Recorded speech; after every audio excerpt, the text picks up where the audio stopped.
So,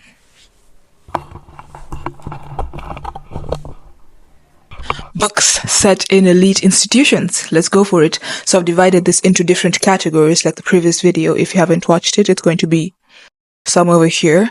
And let's do it. So the first set of books are dark academia and thriller themes.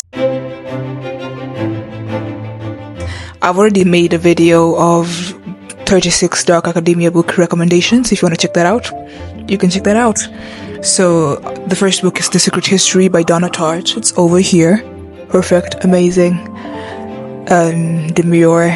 The Secret History by Donna Tartt. Set in a prestigious liberal arts college in Vermont, this novel delves into the lives of a group of eccentric classic students and the moral decay following their dark secrets.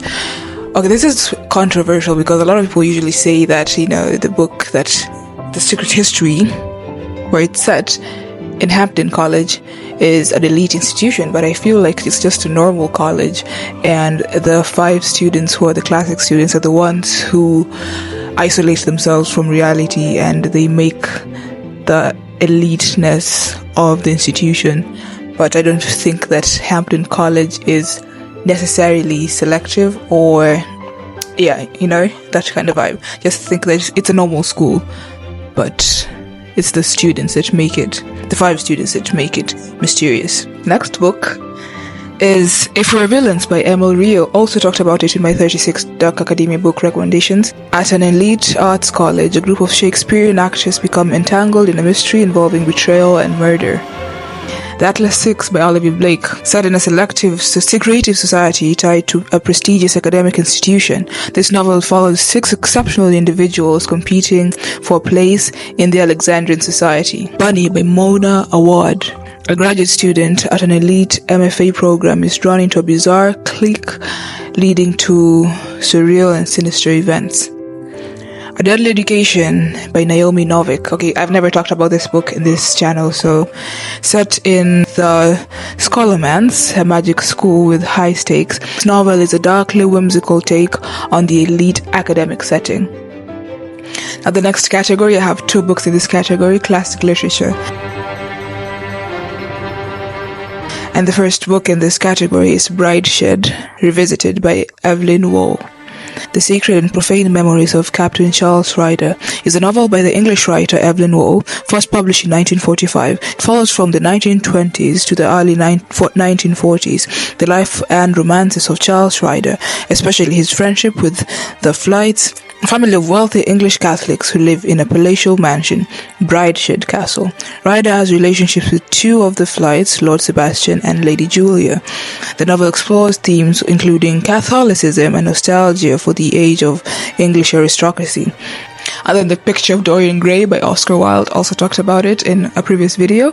While not entirely set at an institution, the novel reflects themes of intellectual exploration and societal critique prominent in dark academia. The next category of books, contemporary fiction. The Ivies by Alexa Dunn. I love watching Alexa Dunn's YouTube videos. You should check it out if you want to improve in your writing and you like that kind of stuff. A young adult thriller set in an elite boarding school where ambition takes a dark turn. Everyone knows the Ivies, the most coveted universities in the United States. Far more important are the Ivies. The Ivies at Claflin Academy, that is, 5 girls with the same mission to get into the Ivy League by any means necessary. I would know I'm one of them. We disrupt class ranks, club leaderships and academic competitions, among other things. We improve our own odds by decreasing the fortunes of others, because hyper-elite competitive college admissions is serious business, and in some cases, it's deadly. Ace of Spades by Farida Abike Iyemide. I also talked about this book, set in an elite private school. This YA thriller explores privilege, systemic racism and identity. The Cloisters by Katie Hayes. It's like The Secret History meeting Ninth House and having a baby, and the baby is the Cloisters. The Secret History meets Ninth House in this sinister atmospheric novel following a circle of researchers as they uncover a mysterious deck of tarot cards and shocking secrets in New York's famed Met Cloisters.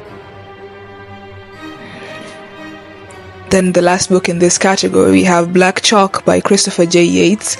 Set at Oxford, this psychological thriller follows a deadly game played by 6 students. I feel like that kind of vibes. I'm getting the secret history from this description. Black Chalk. Now the next category is fantasy and science fiction. The Magicians by Lev Grossman. Quentin Coldwater enters Blakeville's, a magic university where he discovers that magic doesn't solve life's existential crises. Ninth House by Leigh Bardugo. Set at Yale University, this dark fantasy follows secret societies and occult rituals. Vicious by V.E. Schwab.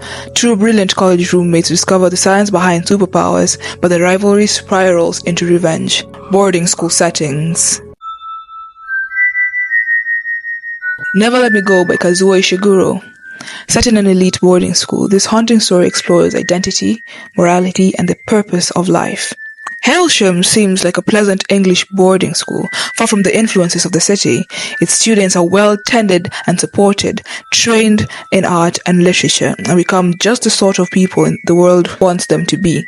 But, curiously, they are taught nothing out of the outside world, and are allowed little contact with it. Looking for Alaska by John Green.